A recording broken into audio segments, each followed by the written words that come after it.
Hello बच्चा party, welcome back to the channel. कैसे आप सब लोग, कैसी चल रही है पढ़ाई? बेटा हमने ऑलरेडी वन शॉट सारे चैप्टर की डाल दी है, ऑफ बायोलॉजी फिजिक्स की भी डाल दी है, हर एक चीज़ की वन शॉट पढ़ चुकी है। और आज हम सॉल्व करने बेटा जा रहे हैं बायोलॉजी का स्पेसिमेन पेपर। अब बायो का पेपर कैसे आने वाला है, क्या वो टफ है, इजी है या मॉडरेट है? चलो बेटा साथ में मिलकर सॉल्व करते हैं कि क्या है और कैसा पेपर पैटर्न है। ठीक है, सबसे पहले आपको तो पता ही है, सबसे पहले क्या आता है आपके एमसीक्यू बेस्ड क्वेश्चन। स्टार्ट किया जाए बेटा। अभी आपके कुछ स्कूलों में बेटा हाफ ईयरली के, अब तो क्या ऑलमोस्ट स्कूलों में हाफ ईयरली के एग्जाम हो चुके हैं। तो कैसा भी रिजल्ट आया हो, डरने की बात नहीं है, कोई बात नहीं बेटा। जो पेरेंट्स की एक्सपेक्टेशन थी आपसे, किसी किसी की उसी पे रही होगी, किसी किसी की कम हो गई होगी। बिल्कुल डीमोटिवेट होने की ज़रूरत नहीं है बेटा, हम लोग फिर से स्टार्ट करेंगे और हर एक चीज़ को अच्छे से समझेंगे। और यहाँ पे हम लोग समझेंगे जो आईसीएसई ने पेपर पैटर्न दिया है कि इसी बेसिस पर आने वाला है। तो अब देखते हैं बेटा उसका कैसे क्या लेवल है। तो डरने की बात नहीं है, हर एक क्वेश्चन को बस बेटा ध्यान से पढ़ना, ओवर कॉन्फिडेंट मत होना कि हाँ मैं आता है, चलो चलो मार दिया, बिना पढ़े ही कर दिए तो बेटा नंबर बहुत आखिरी में जाके बहुत बुरा लगता है। काश हम उस टाइम पढ़ लेते। यू नो 3 इडियट का डायलॉग है, गाड़ी गेट पे खड़ी थी, थोड़ी सी हिम्मत कर लेते तो जाके अभी अच्छे नंबर आ सकते। तो बस बेटा यही टाइम आ गया है मेहनत करने का। अगर बाद में पछताना नहीं है तो मेहनत अभी करना स्टार्ट कर दो। ठीक है, तो स्टार्ट करते हैं बेटा बायोलॉजी के स्पेसिमेन पेपर से। चलो, Allen's blood report showed an abnormal decrease, चलो यहाँ पे देखना, abnormal decrease in the number of RBC he is suffering from. Allen एक बच्चा है जिसको क्या है, एबनॉर्मल डिक्रीज हो रहा है, उसके आरबीसीज का जो काउंट है बेटा वो क्या हो रहा है, कम हो रहा है। ठीक है, तो उसको कौन सी बीमारी है, पॉलीस्केमिया, एरिथ्रोपीनिया, ग्लाइसोरिया, हीमोफोलिया। चलो हीमोफीलिया, ओके, हीमोफीलिया नाम से समझ आ रहा है तो जेनेटिक्स का है, ग्लाइसोरिया आपका एक्सक्रीटरी सिस्टम का है, पॉलीसेमिया आपका उसका एंडोक्राइन का, देन आपका एरिथ्रोपीनिया। अगर नहीं भी समझ आ रहा है बेटा, आरबीसी को साइंटिफिक उसमें क्या कहा जाता है, एरिथ्रोसाइट्स। तो किसका कम हो रहा है, आरबीसीज की तो काउंट कम हो रहा है, तो आंसर क्या होगा, बी, एरिथ्रोपीनिया। कभी कभार क्वेश्चन से रिलेटेड ही आंसर रहता है बेटा, बस यही चीज़ है, तुम्हें स्मार्ट वर्क करना है। ठीक है, देखो बिल्कुल आसान था, किसी को नहीं भी पता हो तो इतना तो कॉमन सेंस लगा लेगा कि एरिथ्रोसाइट ही आरबीसीज होते, तो कॉमन सेंस आंसर तो यही होगा। तो बिल्कुल डरना मत बेटा, बायो का पेपर बिल्कुल आराम से करना, आराम से नंबर आते हैं बेटा, बिल्कुल डरने की बात नहीं है। और रटना नहीं है, चीज़ें क्या करनी है बायो में, समझनी है। Next, A farmer noticed that storing ripe मतलब क्या होता है बेटा, पकना, पकना, ripe mangoes with unripe mangoes मतलब कच्चा, unripe mangoes speeds up the ripening process। इसने फार्मर ने नोटिस किया अगर हम पका हुआ आम कच्चे आम के साथ रखते हैं तो उसका जो राइपनिंग प्रोसेस होता है, पकने वाला प्रोसेस होता है, वो तेज हो जाता है। ठीक है, the phytohormone primary responsible for this phenomena. कौन सा हार्मोन रिस्पॉन्सिबल है, ऑक्सिन, साइटोकाइनिन, थोड़ा सा बड़ा कर दे जैसे आप लोग को क्लियरली दिखे,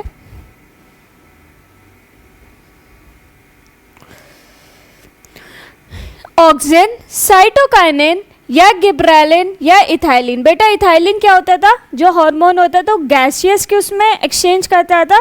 तो यहाँ पे भी क्या होगा बेटा, कच्चे पक्के के साथ क्या होगा, कच्चा पक्का आम के साथ क्या होगा, जो गैसेस का एक्सचेंज होगा। तो गैसेस के लिए कौन रिस्पॉन्सिबल होता था, इथाइलिन, राइट। नेक्स्ट देखते हैं बेटा असर्शन रीजन। असर्शन रीजन जिसको सॉल्व नहीं करना आता कोई बात नहीं बेटा, तुम्हें इतना तो पता चल जाएगा, अगर कोई सिचुएशन देगी रखी होगी उसका रीजन दे के रखा होगा, बस तुम्हें मिलाना है क्या ये रीजन सही है या गलत है, या रीजन सही है सिचुएशन गलत है, या सिचुएशन सही है रीजन गलत है, या दोनों ही सही है। भाई सबसे आसान होता है। अब देखो यहाँ पे क्या पूछा गया है, oxygen is produce during light dependent reaction of photosynthesis. हाँ भाई बिल्कुल बात सही है कि ऑक्सीजन प्रोड्यूस होती है हमारी लाइट इंडिपेंडेंट रिएक्शन में। रीजन क्या है, oxygen is released as a by product during photolysis. हाँ भैया, ऑक्सीजन रिलीज होती है कौन से फॉर्म में? As a by product release होती है, कौन किसमें? फोटोलिसिस में। अगर यहाँ पे समझ ना हो तो मैंने पूरी वीडियो आपकी फोटोसिंथेसिस पे बना के रखी है और हर एक चीज़ को एक्सप्लेन किया है, तो वो जाके जल्दी से देख लेना, तो हर एक चीज़ें आपको क्लियर होगी। क्या यहाँ पे तो भैया दोनों सही है, असर्शन भी सही है, रीजन सही है, तो हमें क्या करना है? Both A and R are true and R is the correct explanation of A. दोनों ही सही है। चलो आगे बढ़े।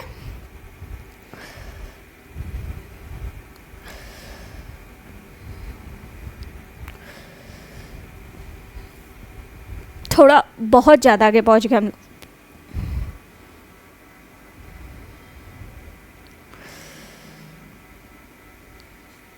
नेक्स्ट पढ़ते हैं। Reena gets emotionally stressed when the school examination are approaching. ठीक है, which hormone is responsible for this condition? भैया प्री बोर्ड भी आ रहे हैं तुम लोग के, जस्ट दिवाली के बाद आपके नवंबर में क्या स्टार्ट हो जाएंगे? Pre board. और आपके पास भी कौन सा बॉडी में अब रिलीज होगा? Stress hormone. तो आपके बॉडी में कौन सा रिलीज होगा? अच्छा देखो, थायरॉक्सिन थायराइड से रिलेटेड होता है, इंसुलिन आपका डायबिटीज, ग्रोथ हार्मोन आपकी हाइट बढ़ाने के लिए, तो आंसर क्या हुआ? एड्रेनल। क्या? एड्रेनालिन आपका आपका स्ट्रेस हार्मोन होता है। नेक्स्ट देखते हैं। The diagram below is that of a neutrophil. भाई डायग्राम को बता दिया है कि ये डायग्राम कैसे न्यूट्रोफिल का है। ठीक है, द फंक्शन इज, अब ये कहाँ दे के रखा है बेटा? ये आपका सर्कुलेटरी जो सिस्टम है बेटा, उसमें आप ब्लड में आओगे तो आपको एक टेबल बन के रखी होगी। सेलिना की बात कर रही मैं। सेलिना में आपने type of WBC and RBC में, तो ये टाइप ऑफ क्या है? WBC है। ठीक है, अब ये जो न्यूट्रोफिल है वो क्या? अच्छा, अगर किसी को नहीं भी याद आता है तो बेटा थोड़ा सा कॉमन सेंस लगाने ना, ये टाइप किसका है? WBCs का है। WBCs क्या करती है? हमारी आर्मी होती है, हमारी बॉडी में लड़ाई करने आने में हेल्प करवाती है, जो भी चीज़ जर्म्स या उसकी एंट्री हो जाती है। तो अब देखते हैं। सिक्रीटिंग हार्मोन है, ट्रांसपोर्टिंग फूड है, फाइगोसाइटोसिस है, या प्रोड्यूसिंग एंटीबॉडीज। लड़ने के लिए काम करता है तो क्या करेगा? Phagocytosis. What is phagocytosis? Cytosis engulf of, ये क्या करता है? बैक्टीरिया को खा जाता है। ये क्या करता है? बैक्टीरिया को खा जाता है। राइट, चलो आगे बढ़े।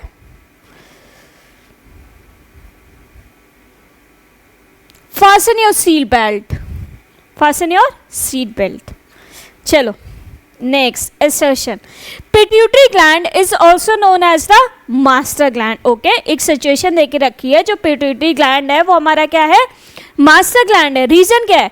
It regulates the activity of other exocrine gland.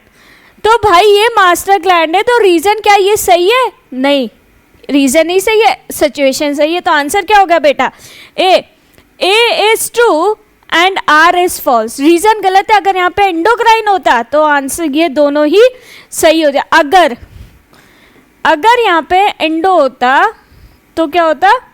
ये दोनों मैच कर जाते। मास्टर ग्लैंड क्यों है? क्यों बेटा? 6 हार्मोन रिलीज करता है हमारे बॉडी में।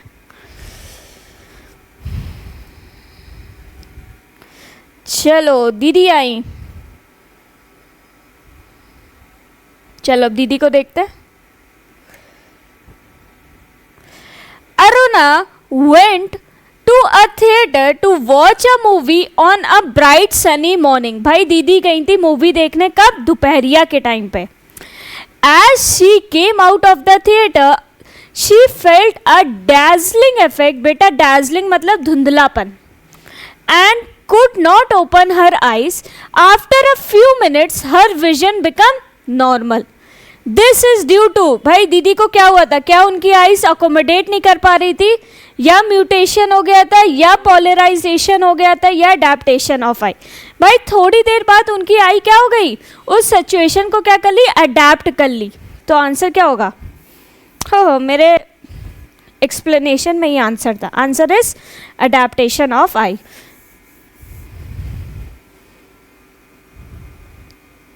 अभी तक तो पेपर बेटा इजी है, बिल्कुल कॉन्सेप्ट बेस्ड है, आपको हर एक चीज़ का कॉन्सेप्ट आता होगा तो आप अप्लाई कर लोगे, रटोगे तो नहीं आ पाएगा, ठीक है। तो रटना नहीं है, पेपर देख के ही समझ जाओ। Reflex action provide a several advantage because they are controlled by the cerebrum, are controlled by the medulla oblongata, require no conscious thought following rapid response, always involve the spinal cord. Reflex action क्या था? Quick change, quick response. अब देखो reflex action क्या है हमारा? Quick response, quick response.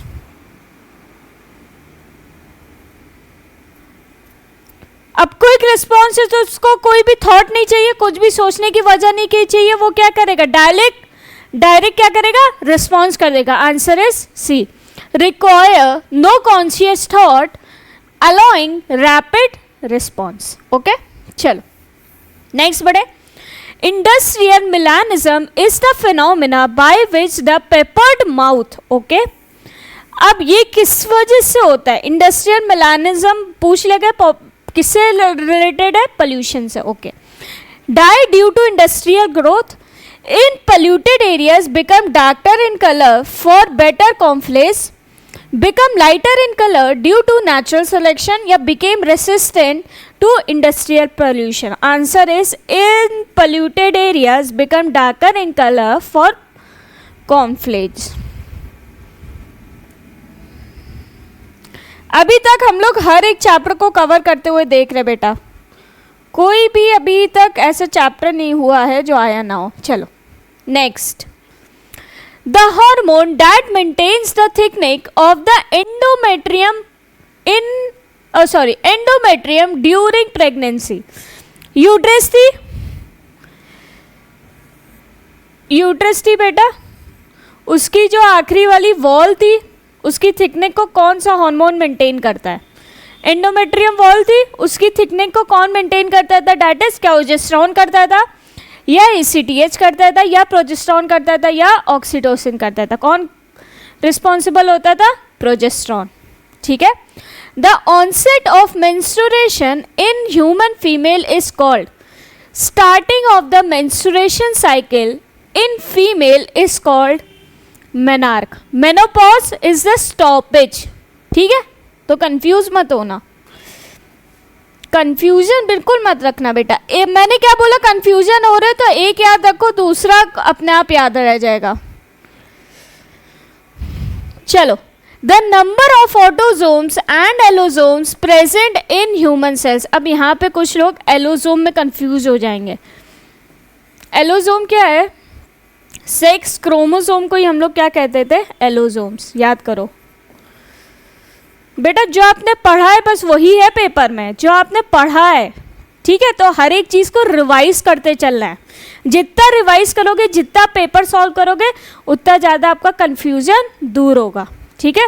और जहाँ पे अटक रहे हो, जहाँ पे आपको बुक देखने की ज़रूरत पड़ी है या कोई कॉन्सेप्ट पढ़ने की ज़रूरत पड़ी है, उसको स्टार मार्क कर लो कि हाँ मुझे यहाँ दिक्कत हो रही है। तो आप बैठ के फिर उस टॉपिक को 1-2-3 बार रिवाइज करोगे और उसी के बेसिस पर क्वेश्चन लगाओगे तो अपने आप ऐसे टॉपिक आपको फटाफट क्लियर होगा, ठीक है। चलो देखते हैं। 22 allosome, 1 autosome, 22 pair of autosome. अच्छा, सेक्स क्रोमोसोम क्या था आपका? X and Y, ठीक है। और एलोसोम कितने होते थे? सॉरी, ऑटोसोम्स क्या होते थे? 122 pairs are called autosome and 23rd pair is called sex chromosome या एलोसोम्स। तो पेयरिंग होती थी, तो आंसर क्या होगा? B, 22 pairs of autosome and 1 pair of allosome, ठीक है। Cultural revolution favours a steep rise in human population. Identify the correct sequence of revolution. Okay, अब तुम्हें यहाँ पे सीक्वेंस मकाना है, दिखाना है। Tool making, scientific and industrial या एग्रीकल्चर, ठीक है। एग्रीकल्चर, टूल मेकिंग, साइंटिफिक या industrial, scientific and industrial, agriculture या टूल मेकिंग। देखो सबसे पहले हमारे पास क्या आए थे? टूल। अर्ली मेन की स्टेज याद करो तो यहीं से आंसर ढूंढ लेना। टूल मेकिंग, देन हम लोग ने एग्रीकल्चर किया था, देन साइंटिफिक आया था, देन हमारा इंडस्ट्रियल ग्रोथ थी। Answer is D.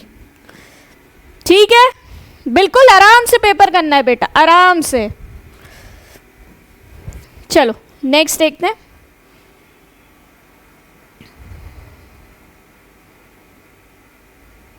ठीक है, Tanvi tried to match the phases of menstrual cycle with the number of days as given in the table below. ठीक है, अब देखते हैं। P is follicular phase, day 5 and 12. Luteal phase is 15 to 28. Menstrual phase is 3 to 5. Ovulatory phase is 13 to 14। अब देखो यहाँ पे एक चीज़ याद रखना बेटा, जिसके सबसे कम नंबर डेज है सबके पास, अब तक तो ये पता आपको क्लियर होगा। सबसे पहला फेज कौन सा होता है? Menstrual phase. तो ये क्या होगा? सबसे पहले आया मेंस्ट्रुअल फेज, देन आपका क्या आया? फॉलिकुलर फेज, देन आपका क्या आया? ओव्यूलेटरी फेज, देन देखो पहले आपका आया मेंस्ट्रुअल फेज, देन आपका आता है फॉलिकल फेज, देन आपका ओव्यूलेशन, और देन आपका आता है ल्यूटियल फेज। सीक्वेंस ऐसे देख लो। स्टार्टिंग हमेशा मेंस्ट्रुअल साइकिल, तो यहीं पे ऑप्शन ढूंढ लेना, टाइम नहीं लगेगा, यहीं पे ढूंढ लेना। चलो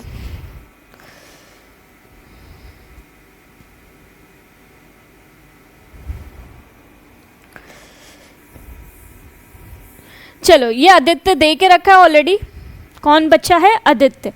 Aditya who is fond of roller skating, identify the correct terms which help him to maintain his body balance. Okay, body balance के बारे में क्या? सेरिबेलम, सेमी सर्कुलर कैनाल या वेस्टिबुलम। ठीक है, आपको इतना तो पता ही होगा कि हमारा बॉडी बैलेंस में एक ईयर वाला करता था, सेमी सर्कुलर कैनाल भी करता था, जो डायनेमिक और स्टैटिक बैलेंस को कंट्रोल करता था, और सेरिबेलम भी रिस्पॉन्सिबल है। तो आपको ये दो चीज़ तो ढूंढनी है, और जिसमें ये दोनों चीज़ होगी बस उसको मार्क कर देना। मैलियस, सेमी सर्कुलर कैनाल, यूट्रिकुलस नहीं, तो इसमें सेरिबेलम मिसिंग है, नहीं। सैक्युलर स्टेप्स, कॉक्लिया, ये तो बिल्कुल ही गलत है। Answer is cerebellum, semi circular canal and vestibules. Vestibules आपके उसी के अंदर आ जाते हैं। ठीक है, चलो नेक्स्ट बढ़े। अरे वाओ, एमसीक्यूज हो गए। बिल्कुल बेटा कॉन्सेप्ट बेस्ड है, आपको कॉन्सेप्ट आते होंगे तो आप आराम से पेपर कर लोगे। चलो, give the biological technical term for the following. A mixture of smoke and fog, ये तो कॉमन सेंस, अभी दिल्ली में बहुत होगा। स्मोक एंड फॉग का मिक्सचर क्या होता है? स्मॉग। ठीक है, the inner lining of the uterus, ये तो एमसीक्यूज में था, दैट इज एंडोमेट्रियम। जिसको स्पेलिंग ना आती हो वो क्वेश्चन पेपर से भी छाप सकता है, endometrium. The pressure that is responsible for the movement of water molecules across the cortical cells of the root, कौन सा प्रेशर है? कॉर्टिकल सेल्स में कौन सा प्रेशर लगता था? नाम से बता दो, रूट प्रेशर। ठीक है, the ground substance present in the chloroplast, कौन सा ग्राउंड सब्सटेंस होता था बेटा जो क्लोरोप्लास्ट में ही प्रेजेंट रहता था? That is stroma. चलो, the fluid present between the layer of meninges, ये तो पता ही है, CFC। क्या है? सेरिब्रो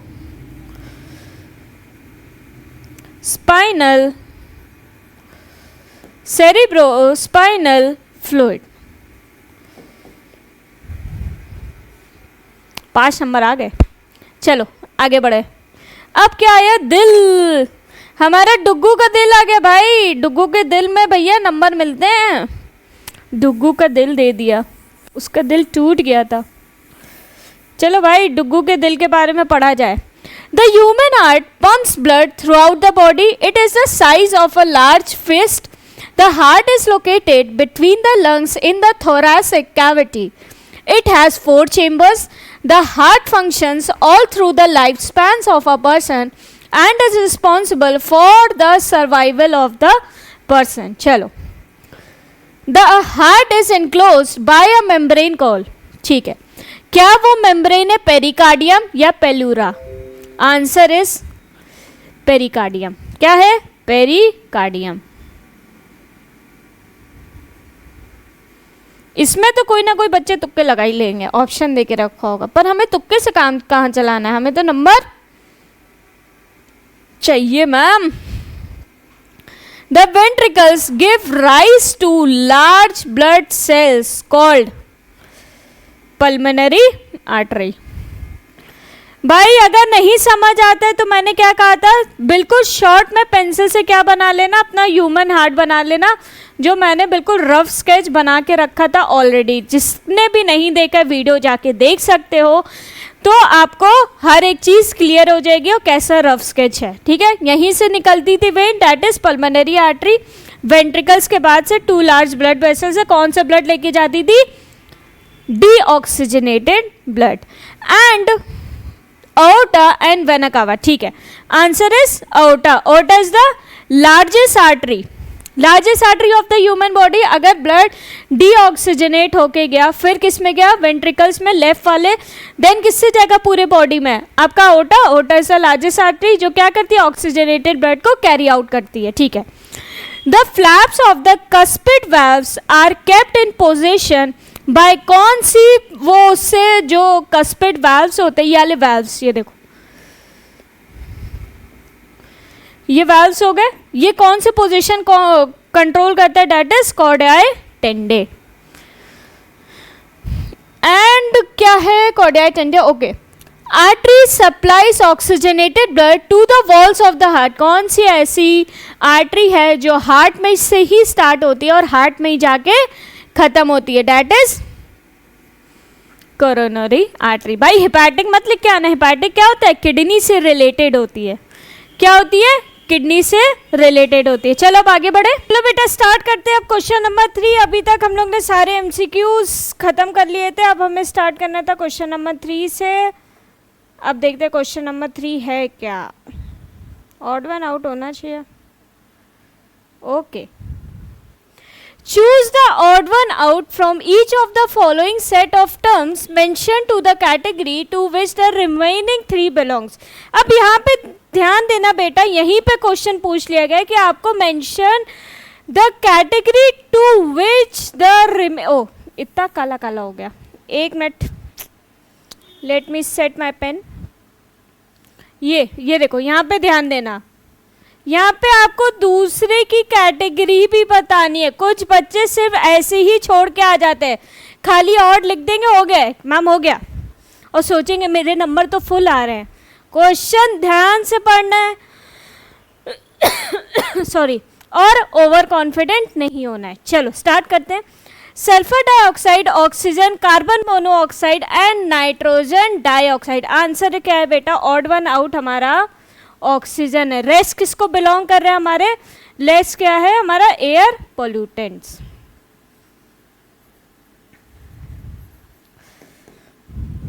बहुत ही मोटा मोटा चल रहा है। चलो नेक्स्ट देखते हैं बेटा, पॉन्स, एपिडर्मिस, जाइलम या फ्लोएम। अब नाम से ही समझ आ रहा है बेटा, पॉन्स है हमारा ऑड वन, और बाकी क्या है, प्लांट टिश्यू के पार्ट है। क्लास 9 में आप पढ़ चुके हो और आपने रूट्स वाले चैप्टर में भी पढ़ा था।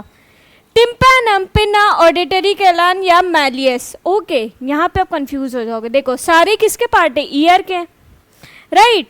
अब देखो इसमें ऑड वन क्या हुआ, मैलियस। टिम्पैनम, पिना और ऑडिटरी कैनाल ये किसके पार्ट्स थे, आउटर ईयर के, तो यहाँ पे लिख देना पार्ट्स ऑफ आउटर ईयर। बाकी सारे आउटर ईयर के थे, मैलियस तो अलग था ना, ये तो मिडिल ईयर का था, समझे।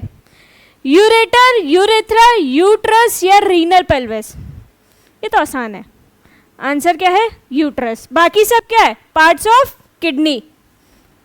रेस्ट क्या है, पार्ट्स ऑफ किडनी, गुर्दा। स्टोमेटा, लेंटिकल्स, क्यूटिकल या रूट हेयर। नाम से समझ आ रहा है मैम, रूट हेयर। बाकी सब क्या है, टाइप्स ऑफ ट्रांसपिरेशन।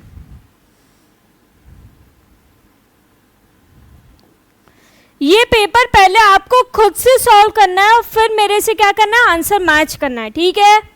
छाप छाप के मत करना पेपर, कोई फर्क नहीं पड़ेगा। अपने आप से गद्दारी करोगे बेटा, नंबर भी गद्दारी वाले दिखेंगे, फिर गद्दारी करोगे तो गद्दारी वाले नंबर भी आएंगे बोर्ड में। चलो next, Rajiv a 10-year-old boy went to an ophthalmologist to get his eye tested. Okay 10 साल का बच्चा गया था आई के डॉक्टर के पास, ठीक है।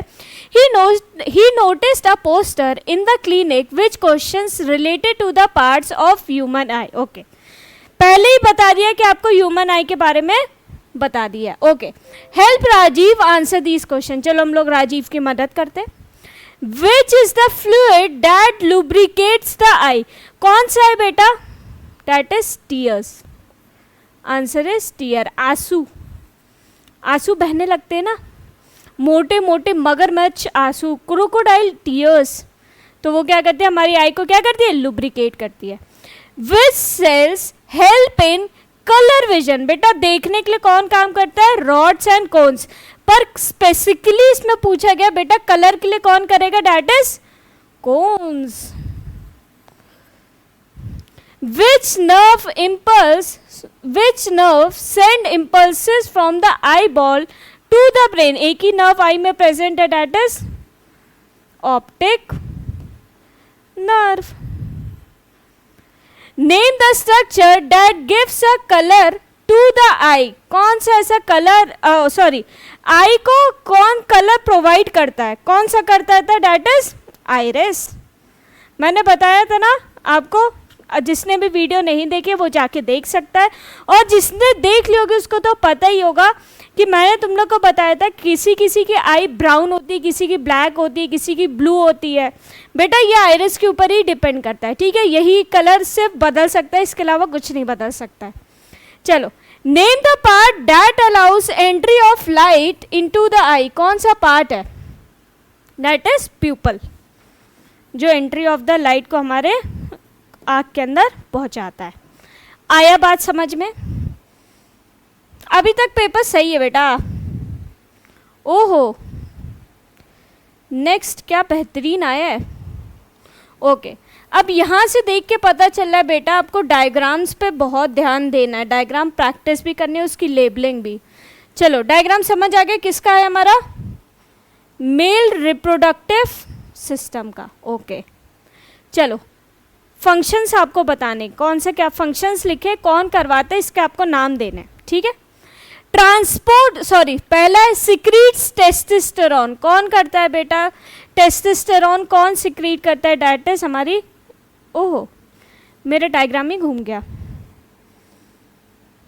Interstitial cells. कौन है, इंटरस्टिशियल सेल।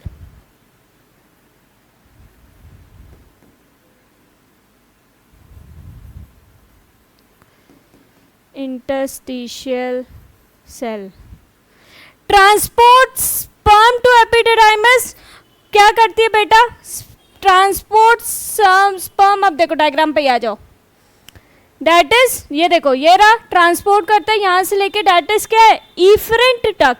क्या आंसर है बेटा, इफरेंट डक्ट। डायग्राम देख के भी समझ सकते हो बेटा, अगर किसी को नहीं भी आ रहा हो तो डायग्राम देख लो, समझ आ जाएगा, थोड़ा बहुत इतना तो पढ़ के ही जाओगे ना। स्टोर स्पर्म टिल मैच्योरेशन कौन करता है बेटा, मैच्योर, मैंने बताया था 2 से 3 दिन तक रहता है, दैट इज एपिडिडाइमस। क्या होना है, epididymis ma'am.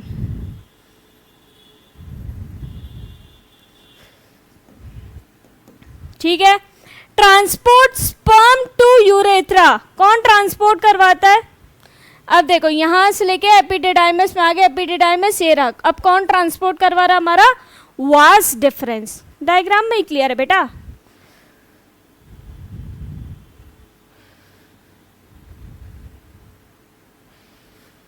Vas deferens. Okay produce sperm, कौन स्पर्म को प्रोड्यूस करता है, कौन करता था, सेमिनिफेरस टिब्यूल्स, कौन, यही तो स्पर्म प्रोड्यूस करता था, फिर डक लेके आती थी, कॉमन डक, कौन था, सेमिनिफेरस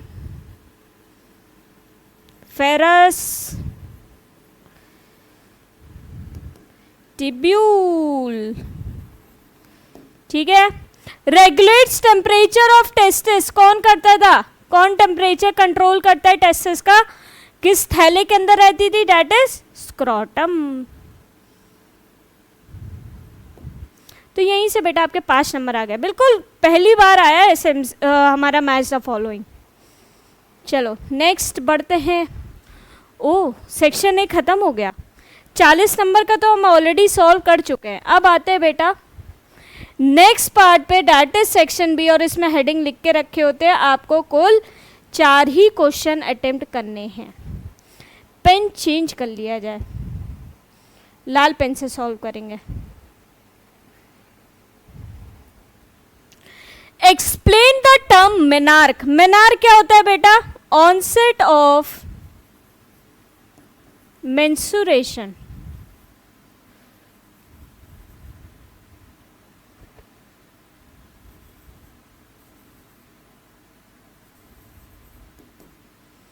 ऑनसेट ऑफ मेंसुरेशन कब होता है बेटा, इसको मैंने सिर्फ कीवर्ड लिखा है, आप पूरा डिटेल एक्सप्लेन करना, ठीक है। अब यहाँ पे पूरा डिटेल लिखना पॉसिबल नहीं है, तो मैंने सिर्फ कीवर्ड्स लिखेंगे यहाँ पे, ठीक है। ये नहीं कि हम लिख के आ गए तो यहीं तक छोड़ देता, नहीं, प्यूबर्टी हिट कर जाती है, स्टार्टिंग हो जाती है हमारी मेंस्ट्रुअल साइकिल की, उसको हम लोग कहते हैं मेनार्क, ठीक है। तो ऑनसेट ऑफ मेंसुरेशन, ठीक है। In what form is water lost during transpiration and guttation from plants, ठीक है। ट्रांसपिरेशन में कैसे होता है और गटेशन में कैसे होता है, ओके ओके जी। ट्रांसपिरेशन में क्या होता है, from the aerial parts of the plant, यहां पे मैंने लिख दिया एरियल पार्ट्स ऑफ प्लांट, कैसे फॉर्म में होता है बेटा, वाटर वेपर के फॉर्म में, सारे कीवर्ड लिखे मैंने, आप पूरी स्टेटमेंट लिख के आना, ठीक है। गटेशन, वाटर ड्रॉपलेट्स,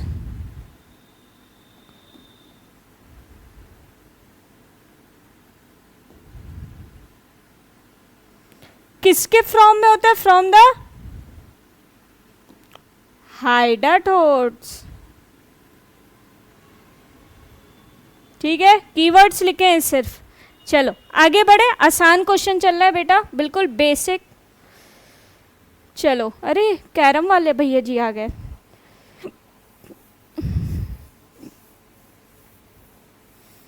चलो भैया, 2 बच्चे क्या खेल रहे हैं, कैरम, कैरम खेल रहे हैं बेटा, चलो ठीक है।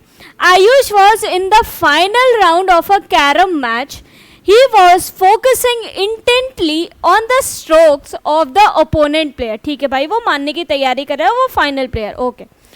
which part of the brain helps Ayush to focus on the game, कौन सा भाई काम हमारा करता है, भेजे का पार्ट, खोपड़े का पार्ट, जो हमारी फोकस करने में हेल्प करता है भाई, पढ़ाई लिखाई में हेल्प करता है, वो कौन था हमारा, cerebrum, ब्रम। Name the part of the brain that coordinates his muscle while using the striker, that is cerebellum, जो कोऑर्डिनेशन में हेल्प करता है, ठीक है। State the permeability of a cell membrane and cell wall, ये आपने क्लास 9th में पढ़ चुके हो, तो यहाँ पे जरा कोई ये सोचे ना ये आउट ऑफ कोर्स आया, नहीं नहीं नहीं नहीं, आप फिजियोलॉजी पढ़े हो, प्लांट फिजियोलॉजी पढ़े हो, तो ये तो बेटा बहुत कॉमन सेंस है, तो ये आउट ऑफ कोर्स नहीं है, इसी कोर्स का है, ठीक है। सेल मेम्ब्रेन में कैसी परमेबिलिटी रहती थी, सेलेक्टिव, कैसी रहती थी, सेलेक्टिव। ये कैसा था, फ्रीली परमिएबल,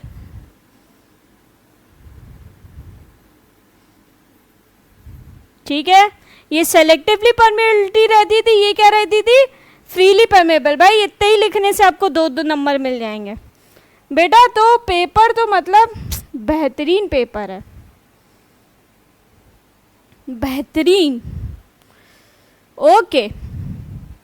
जिनको डायग्राम बनाने नहीं आते बेटा प्रैक्टिस कर लें, प्रैक्टिस कर लें, नहीं तो वो क्वेश्चन ना अटेम्प्ट करें। चलो, draw a neat label diagram of a cross section of an artery. Okay, आपको डायग्राम बनाना है किसका? आर्टरी का। चलो ओके, एक गोला, दो गोला, फिर उससे बड़ा गोला, फिर उससे बड़ा गोला। ठीक है, ये थोड़ा सा ज़्यादा हो गया, ये और ये। बाहर वाली क्या थी? ट्यूनिका। ये मैं आर्टरी का बना रही बेटा, एड्रेनशिया, एड्रेनशिया। ठीक है, ये हो गई आउटर, ये रही ट्यूनिका, मीडिया, फिर ट्यूनिका, इंटर्निया, देन आपका ये वाला पार्ट कैसा होता था? ल्यूमन। ओके, इतनी बात समझ आई?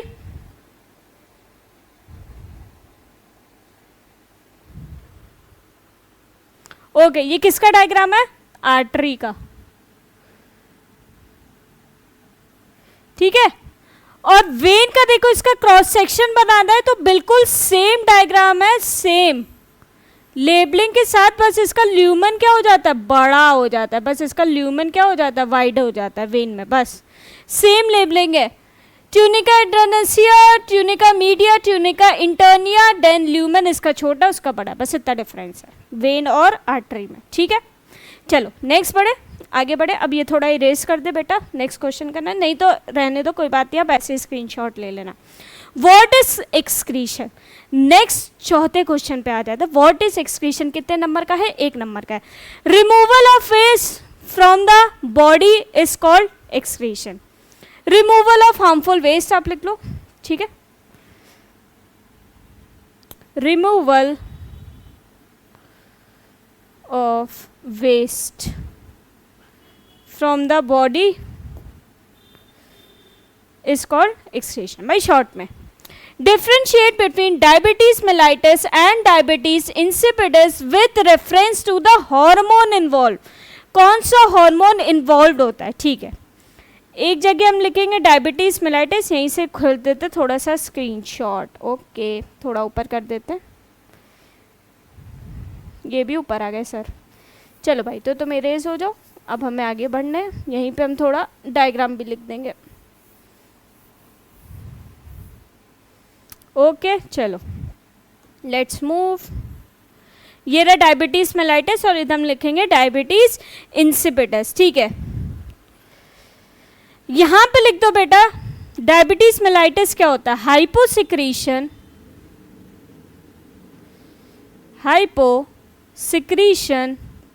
Of insulin. ठीक है, डायबिटीज इंसिपिडस में क्या होता था? Secretion of ADH, anti diuretic hormone. भाई जब ये ज्यादा होता था बॉडी में तभी होती थी क्या? Diabetes insipidus, right. यार लिख दो क्या? वेसोप्रेसिन, दोनों में से कुछ भी, हार्मोन मैंने लिख दिया। ठीक है, पहले लिख लो। हार्मोन के बारे में बता दिया। भाई कितने नंबर का है? 2 नंबर का है, तो 2 पॉइंट देने। एग्जाम्पल ICC में काउंट नहीं होते। ठीक है, और आप क्या लिख सकते हो? इसमें क्या होता है? ब्लड शुगर लेवल क्या हो जाता है? ब्लड ग्लूकोज लेवल क्या हो जाता है? इंक्रीज हो जाता है, राइट। इसमें क्या हो जाता है? ब्लड ग्लूकोज लेवल क्या हो जाता है? इंक्रीज हो जाता है। अब इसमें देखते हैं, सॉल्ट्स एंड वाटर का जो मेटाबॉलिज्म होता है वो डिसरप्टेड हो जाता है। ठीक है, सॉल्ट्स, अब यहां पे क्या लिख सकते हो? सॉल्ट्स एंड वाटर मेटाबॉलिज्म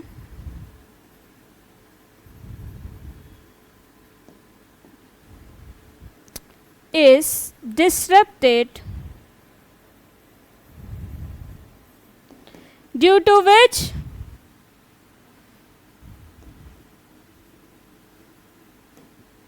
प्यास ज्यादा लगती है, due to which person feels thirsty. भाई पूरा लिख लेना सेंटेंस। इसमें आप अपने भी पॉइंट लिख सकते हो, ये नहीं कि यही लिखना है, ठीक है। मैंने सिर्फ एक एग्जाम्पल दिया है कि कीवर्ड्स मत मिस करना, बस, और कोई बात नहीं, ठीक है। चलो आगे बढ़े, नेक्स्ट क्वेश्चन पे आ जाते हैं, इसी के थर्ड पार्ट पे।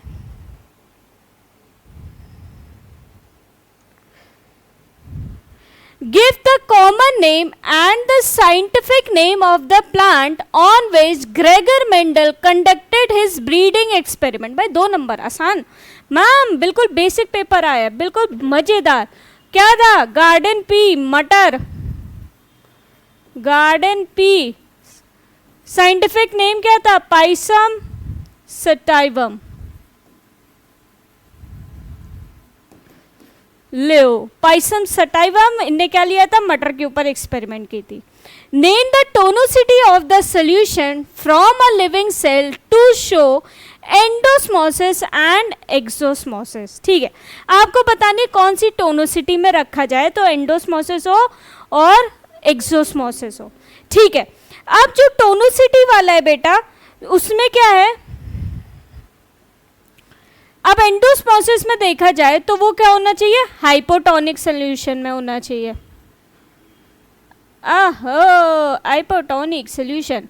देखो इसमें क्या होगा? मूवमेंट एंट्री करेगा, एंडो मतलब एंट्री, तो यहाँ पे गाढ़ापंती बोल दिया, सॉरी बेटा, जो अंदर का लिक्विड होगा उसमें पानी का कंटेंट कम होगा और सोल्यूट्स होंगे वो ज़्यादा होंगे, तो इसको पानी चाहिए, तो एंडो करवाना है, तो इसको किसको रखो, तो कौन सी टोनिसिटी में रखोगे? हाइपोटोनिक में। अब बाहर करवाना है, अब इसी सोल्यूशन में हर चीज़ बराबर है तो उसमें पानी बाहर जाएगा, तो कौन सी टोनिसिटी में रख लेना। किसी को डायग्राम बनाना है तो डायग्राम बना के भी शो करता है, एज वेल एज नाम भी लिखना है। जिसको डायग्राम बनाने का मन है, टाइम है, तो बना के आ जाना, ठीक है। तो ये किस में रखना? हाइपरटोनिक। ये अलग है, ठीक है। ये आपका एक्सोस्मोसिस है, ये आपका एंडोस्मोसिस है। ओके, बिल्कुल आराम से बेटा, आराम से नंबर मिल रहा है। चलो नेक्स्ट देखते हैं।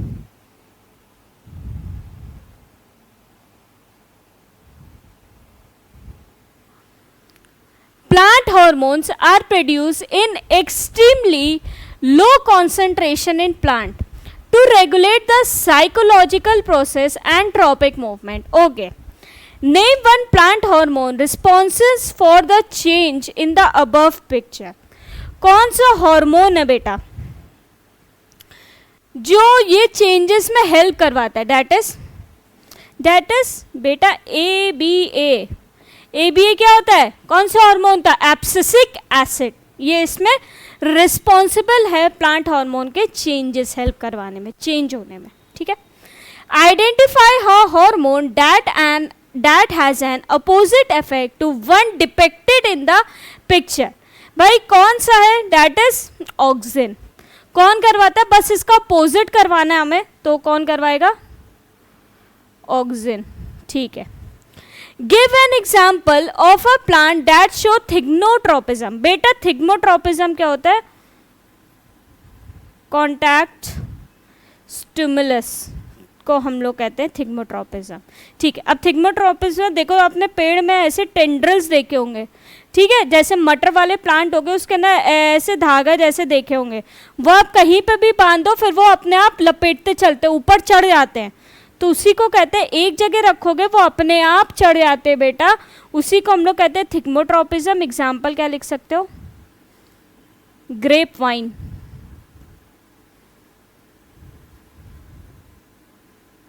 या क्या कर सकते हो? मटर में भी यही सेम चीज़ होती है, ठीक है। ये टेंड्रल्स है, टेंड्रल्स, ओके, ये टेंड्रल्स होते हैं, धागे जैसे लपेटो आप कहीं पे भी वो अपने आप ऊपर चढ़ जाता है, ठीक है, तो उसी को हम लोग कहते हैं थिग्नोट्रोपिज्म। नेक्स्ट पे आते हैं, नहीं नेक्स्ट पे क्यों आएंगे, हाँ नेक्स्ट क्वेश्चन पे आते हैं। Question number 5, okay.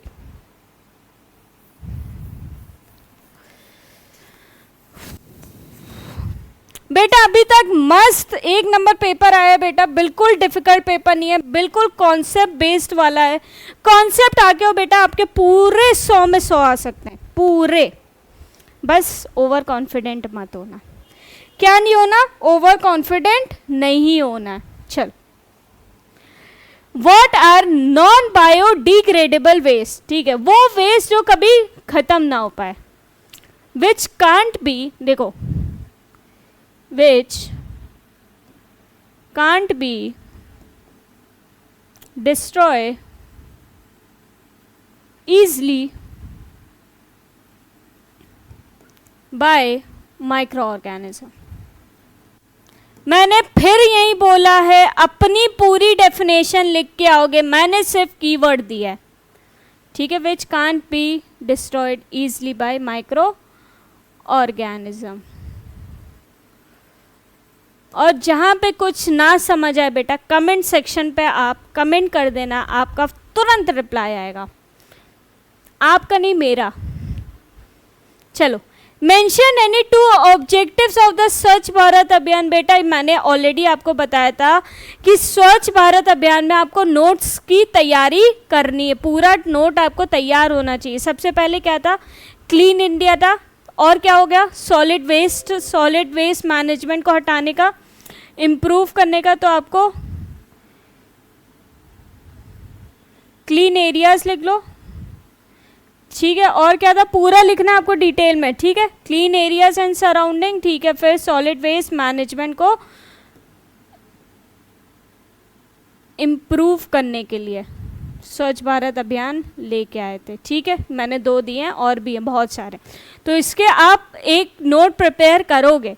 मैंने पहले भी जब पढ़ाया था बेटा आपको पोल्यूशन वाला चैप्टर, उसमें बताया था आपको स्वच्छ भारत अभियान में 5 नंबर या 4 नंबर का एक नोट प्रिपेयर करना है, क्योंकि वो बेटा आ भी सकते हो। और स्पेसिमेन में देख रहे हो कि ऑलरेडी 2 ऑब्जेक्टिव पूछ लिए गए, कितने नंबर का है? 2 नंबर का।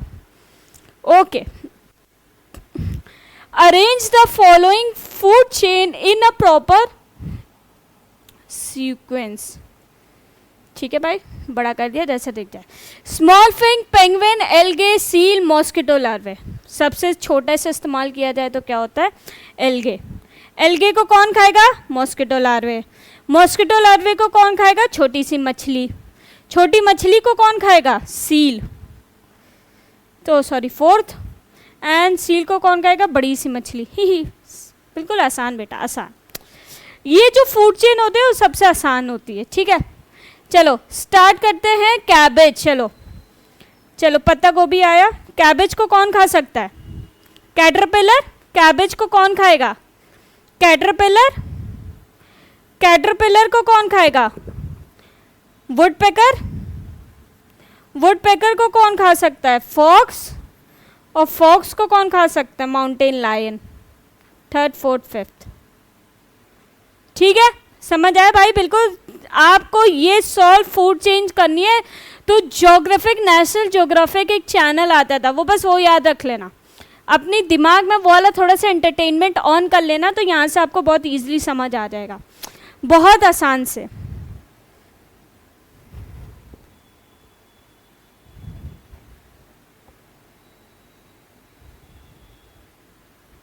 चलो चलो आगे बढ़े।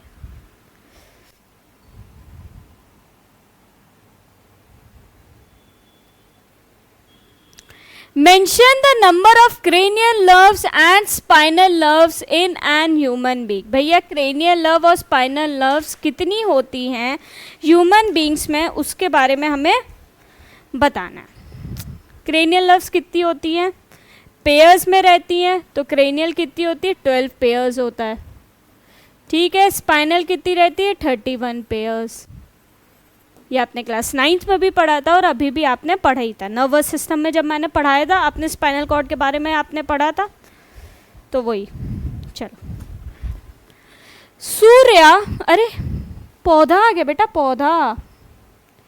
चलो भाई पौधा को नीचे लाया जाए। Okay, Surya use the plant with variegated leaves for an experiment on photosynthesis। okay, He tested a leaf with iodine after keeping the plant in sunlight for few hours. Okay. Which part of the leaf will turn blue black after the iodine test? भाई कौन सा ऐसा part है जब हमारे iodine का solution पड़ेगा तो कैसा हो जाएगा, टर्न ब्लू ब्लैक? कौन सा होगा? ग्रीन पार्ट्स ऑफ लीफ, हरी वाला पार्ट, ग्रीन, मैंने ग्रीन लिख दिया, ग्रीन पार्ट्स ऑफ लीफ हमारा कैसा हो जाएगा? Blue black. What does this tells about the role of chlorophyll in photosynthesis? भाई क्लोरोफिल का क्या रोल है हमारी फोटोसिंथेसिस में? क्या था? Traps sunlight. ओके, नेक्स्ट आ जाओ, ऊपर आ जाओ, ऊपर आ जाओ. हाँ, ये हमने कर लिया था, नेक्स्ट करना था. इरेज हो जाओ, इरेज हो जाओ. चलो, right the overall chemical equation for photosynthesis. भाई केमिकल इक्वेशन की फोटोसिंथेसिस वाली हमें इक्वेशन लिखने क्या है? 6CO2 प्लस 6H2O गिव्स किसकी हेल्प? सनलाइट. ये आपने क्लास 9th में भी पढ़ी थी और ये आप क्लास 10th में भी पढ़ रहे हो. किसके हेल्प से? क्लोरोफिल. क्या बनाता है? C6H12O6. क्या है ये? Glucose ma'am. क्या निकलता है स्प्लिटिंग में? 6O2 और 6 पानी. ये रही आपकी overall chemical equation of photosynthesis. चलो 1 मिनट रुकना, बस पानी पी लें.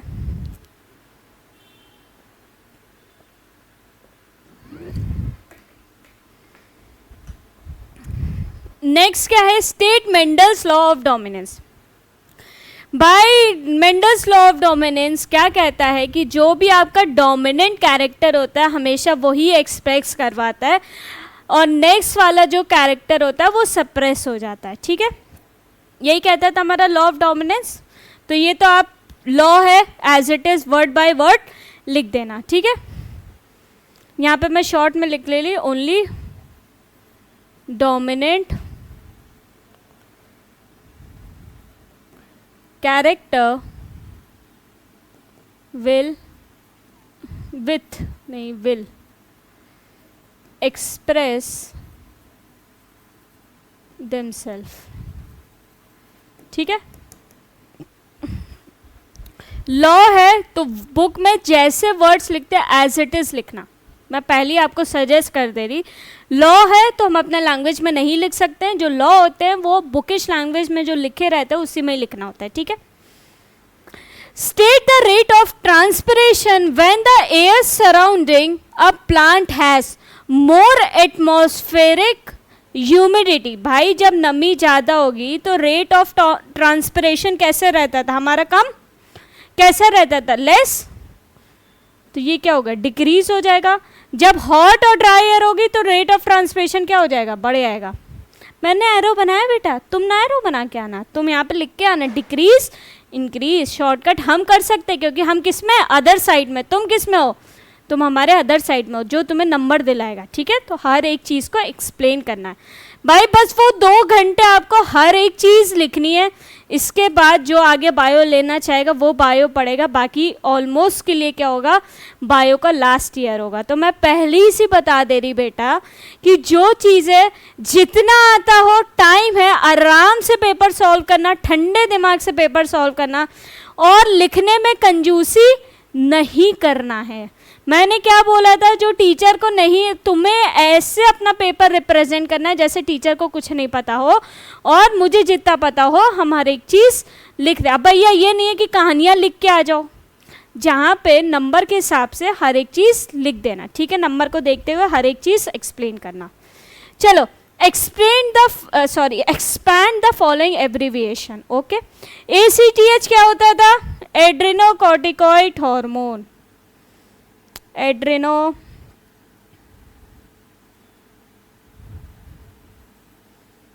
कॉर्टिको ट्रॉपिक हार्मोन, ठीक है। एडीएच क्या होता था? Anti diuretic hormone, anti diuretic hormone, ठीक है।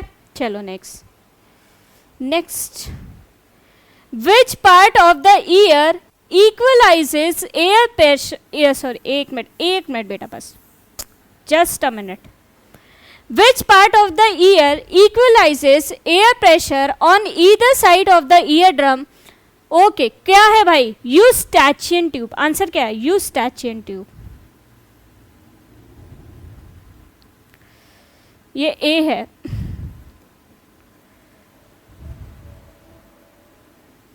यूस्टैचियन ट्यूब, ओके मैम, क्योंकि प्रेशर को इक्वलाइज कौन करता है? यूस्टैचियन ट्यूब ही करता है।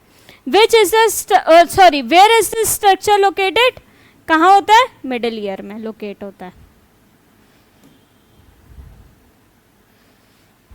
ठीक है भैया। ये ऐसा ट्यूब है जो हमारे कान से कनेक्टेड है और हमारे नाक में जाके खुलता है। तो भाई ऐसे भी क्वेश्चन आ जाता है, कौन सा ऐसा पाइप है?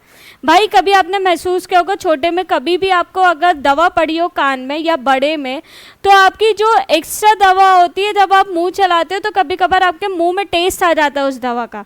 तो कैसे होता है? क्योंकि ये यूस्टैचियन ट्यूब मिडिल ईयर से कनेक्ट होकर हमारे किस में होता है? नेजल पैसेज से कनेक्टेड रहता है, ओके। तो इस वजह से वो हमारे टेस्ट आ जाता है।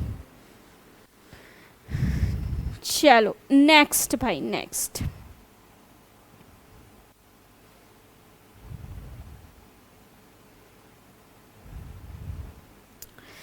Santosh loved his garden, especially his pea plant, okay.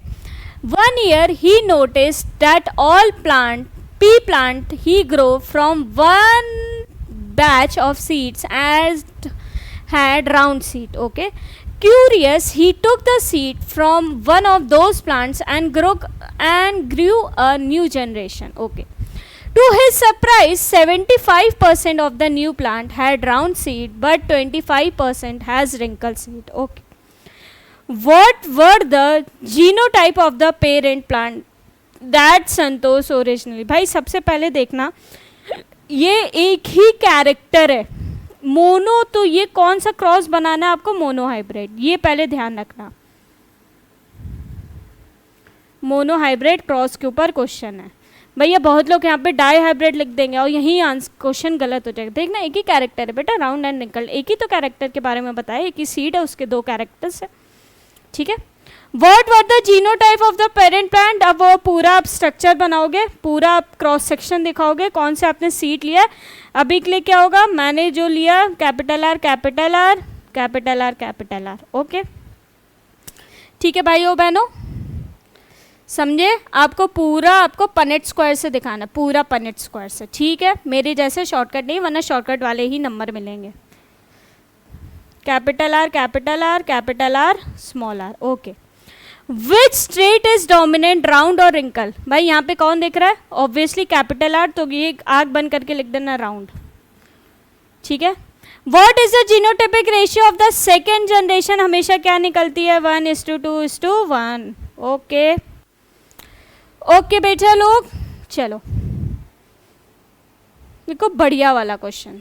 चलो क्वेश्चन नंबर 7 पे आ जाते हैं अब, इसके बाद लास्ट क्वेश्चन रह गया और हमारा पेपर पूरा solve. Explain the term natality. Natality क्या होता था? Birth rate. तो आपको यहाँ पे बर्थ रेट के बारे में एक्सप्लेन करता है, पर 1000 पर ईयर, बिल्कुल आसान से, पर 1000 per year, that is natality. Mortality क्या होता था? डेथ रेट, कंफ्यूज मत होना। Distinguish between sympathetic and parasympathetic on the basis of heart beat. अब हमारे हार्ट बीट में, बेटा एक मिनट रुकना, फोन आ रहा है किसी का, एक मिनट बस।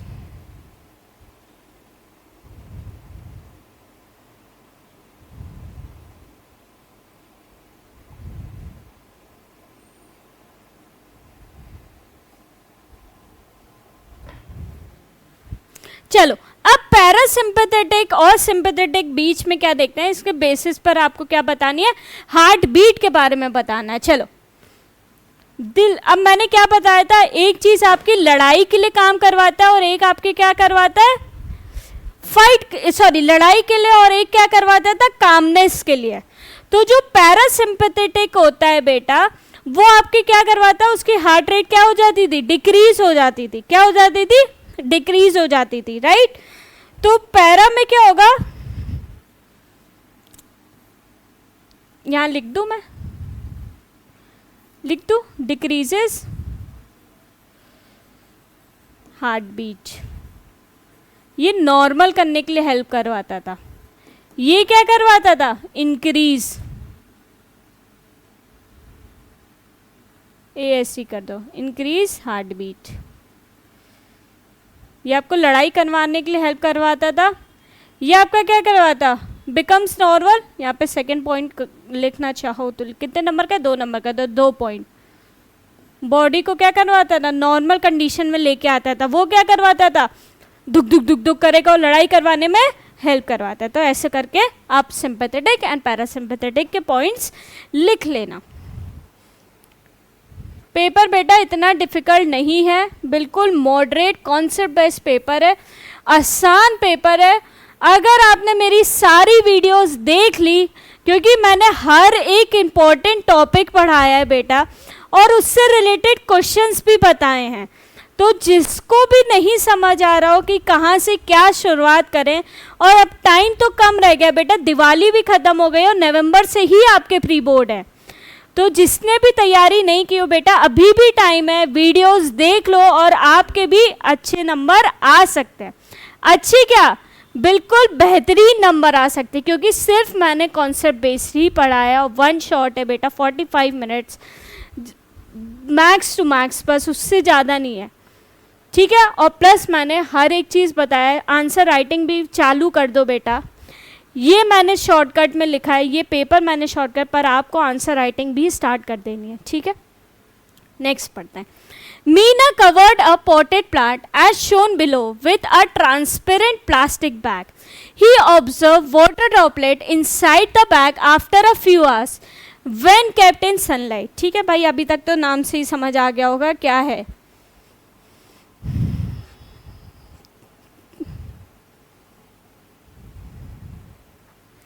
Name the process that resulted in the formation of water droplet inside the bag. कौन सा प्रोसेस था? Transpiration.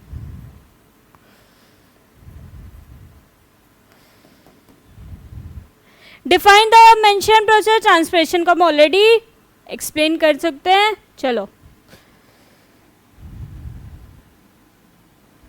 Loss of water, loss of water in the form of water vapors from the aerial parts of the plant, ठीक है, and so on. Name the region of the kidney where we can find glomerulus and loop of Henle. भाई कौन सा ऐसा part of kidney है जहाँ पे glomerulus and loop of Henley हम लोग पा सकते हैं?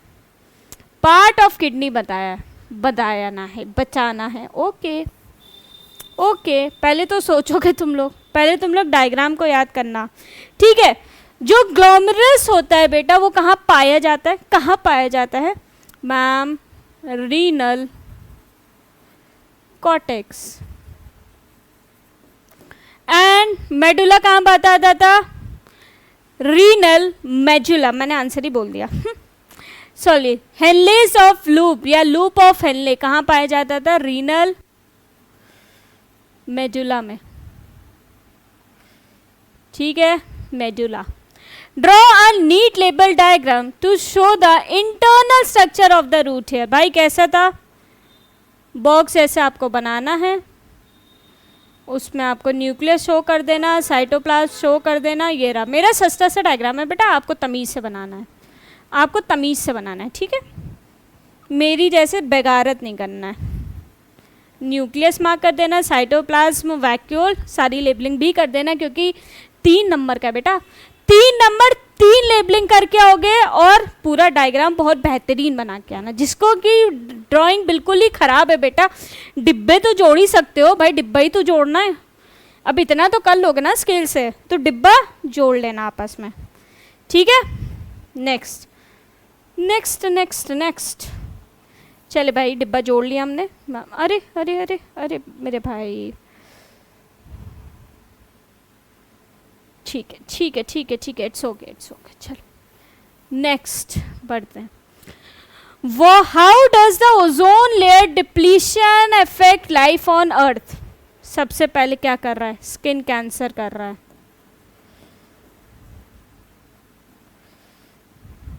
स्किन कैंसर सबसे ज़्यादा आ रहे हैं हमारे, सबसे ज़्यादा हो रहे हैं बेटा ये ओजोन लेयर ऑफ डिप्लीशन में। और क्या हो सकता है? एग्रीकल्चरल का रेट जो है वो कम हो रहा है, एग्रीकल्चरल सॉरी डिक्रीजेस, भाई कम होती है। जितनी ज़्यादा धूप होगी, जितनी भी खेती होगी बेटा, सबसे ज़्यादा वो क्या होती है? हार्म कर देती है हमारे एग्रीकल्चर को। Mention 2 features of australopithecus. Okay, पहले क्या होता है भाई? अब उनके मुंह के बारे में बताना है तो क्या बोलोगे? पहले उनका क्या होता था?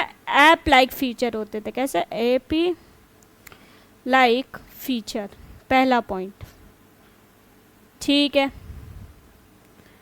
दूसरा क्या होती थी? उनकी जॉ निकली थी। जॉ के लिए आप क्या कह सकते हो? प्रोजेक्टिंग फेस था उनका। फीचर बताने हैं ना बस, तो लो प्रोजेक्टिंग फेस, ठीक है। और क्या लिख सकते हैं? प्रोजेक्टिंग फेस लिख लो बेटा। और क्या सकते हैं? लॉन्ग जॉ, उनका जबड़ा ऐसा था लंबा लंबा, long jaw.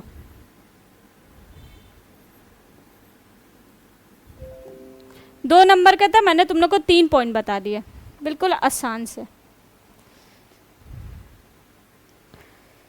Okay, identical twins. Okay, फिर आता है नेक्स्ट पार्ट वाला क्वेश्चन। चलिए भाइयों बहनों, इरेज हो जाओ।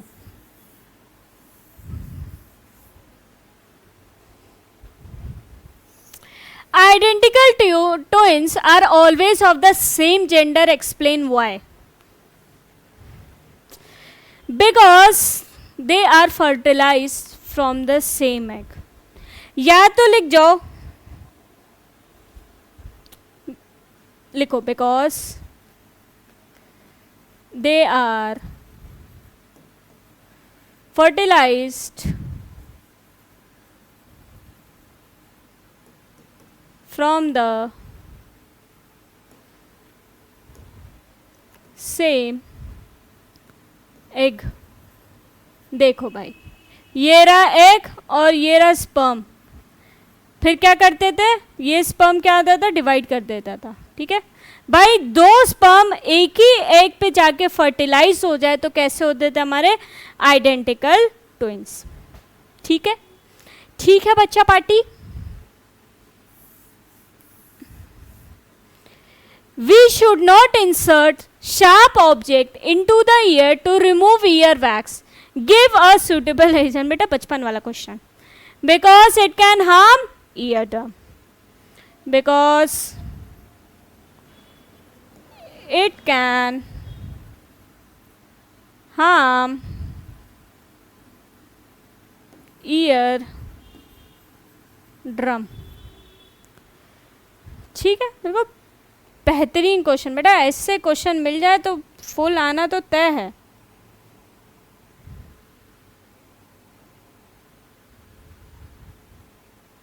चलो पहले पूरा पढ़ लेते हैं, उसके आगे बढ़ते हैं, ठीक है। In a school experiment a few student grows plant in pot plates horizontally. भाई हॉरिजॉन्टली कुछ बच्चों ने क्या करवाया? प्लांट को ग्रो करवाया, as shown below. After a few days, the student observed that the roots bent downward and the shoot क्या बन रही है भैया? शूट का सिस्टम, ओहो डायग्राम का सिस्टम, ये क्या आ रही है? शूट ऊपर जा रही है, रूट कैसे जा रही है? नीचे जा रही है, ठीक है। एंड द शूट रोज, ठीक है। क्वेश्चंस नीचे, फाइन।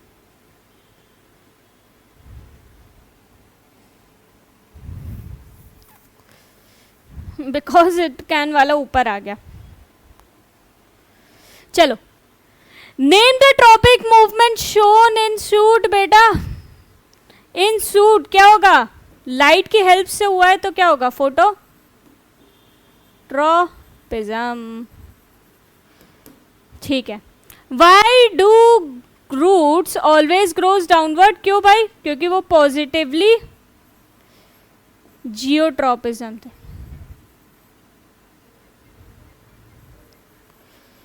ठीक है. Next, which photo hormones regulates the above tropic movement? कौन सा फोटो हार्मोन है जो रेगुलेट करता है अबव ट्रॉपिक मूवमेंट? कौन करता है भाई?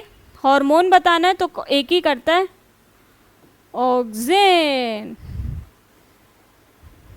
यहीं पे बेटा पूरा स्पेसिमेन पेपर सॉल्व कर दिया हम लोग ने. बेटा आप भी मैच आउट कर लेना. मैं पहले ही बताया बेटा, छाप के मत करना, कोई फर्क नहीं पड़ेगा. अभी आप चीटिंग करके नंबर दिखा लोगे, पर आगे जब रिजल्ट आएगा और पूरे रिश्तेदार आपके घर पे कॉल करेंगे और तब अच्छे नंबर नहीं आए तो सोचोगे फिर आप, काश उस टाइम हमने छाप के नहीं किया होता तो आज मेरे भी अपने नंबर आ रहे होते और मेरे पेरेंट्स भी प्राउडली बता रहे होते एक दूसरे को. तो बेटा बिल्कुल चीटिंग मत करना, ईमानदारी से पेपर सॉल्व करना और फिर आंसर्स को मैच करना. एंड कोई भी पार्ट आपका वीक है तो उसको रिवाइज करो, लिख लिख के याद करो और आंसर राइटिंग भी स्टार्ट कर दो. आंसर राइटिंग बेटा बायो में बहुत मेन होती है. और एक चीज़ याद रखना, आप जितना बायो केमिस्ट्री पढ़ लो, सॉरी फिजिक्स केमिस्ट्री पढ़ लो, सबसे पेपर आसान आएगा और जिसका भी परसेंटेज आएगा वो बेटा बायो में देखना उसकी वजह से ज़्यादा होगा. तो नंबर क्या होंगे? ज़्यादा होंगे. अब भाई बायो में ज़्यादा आया, मैं तो चाहती हूँ आपके तीनों सब्जेक्ट में बराबर आए, पर सपोज़ आपका फिज़िक्स का पेपर डिफ़िकल्ट आया, केमिस्ट्री का मॉडरेट आया और बायो का बेटा इजी पेपर, बिल्कुल कॉन्सेप्चुअल पेपर आया, बिल्कुल कॉन्सेप्चुअल. आपको बस हर बायो को लाइटली नहीं लेना है बेटा. अगर ये लाइटली लोगे तो आपके नंबर भी लाइटली आएंगे. ठीक है. तो बायो को भी लाइटली नहीं लेना क्योंकि आपका उसका क्या बनेगा? परसेंटेज बनेगा साइंस का, एग्रीगेट निकलेगा. तो एग्रीगेट निकलेगा तो देखना नंबर सबसे ज़्यादा ऑलमोस्ट बायो में ही आते हैं, उस वजह से आपका साइंस का एग्रीगेट बच जाता है. तो बिल्कुल सब्जेक्ट को लाइटली नहीं लेना है, अभी पढ़ना है जिससे इसका लास्ट साल हो पढ़ने का. बस बेटा पढ़ लो, आंसर राइटिंग में ध्यान दो और बिल्कुल पेपर आसान आएगा, बिल्कुल परेशान ना आना. जैसे पेपर आया बेटा कॉन्सेप्चुअल पेपर है, डरने की बात नहीं है. ठीक है. तो अच्छे से पढ़ाई करो और मिलते हैं नेक्स्ट क्लास में. Till then bye, take care, अच्छे से पढ़ाई करो.